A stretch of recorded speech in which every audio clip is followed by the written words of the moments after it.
हरिवरासनं विश्वमोहनं करिदधीश्वरम् आराध्यपादुकम्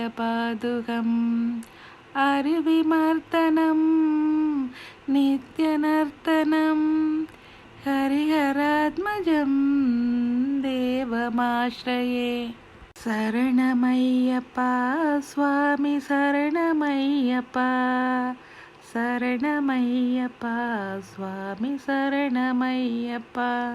ஐயப்பன் அரியாகிய திருமாலின் ஆசிகள் நிறைந்தவர், பேரண்டத்தை இயக்குபவர், அரியன் அருளின் சாராம்சமாக இருப்பவர். உமது தெய்வீக பாதங்களை வணங்குகிறோம். தீய சிந்தனைகளை அழித்து அண்டத்தை ஆள்பவரே, அரி மற்றும் அரணின் புத்திரராக விளங்கும் ஐயப்பனே, உங்கள் பாதார விந்தங்களை சரணடைகின்றோம். சாமியே சரணமையப்பா.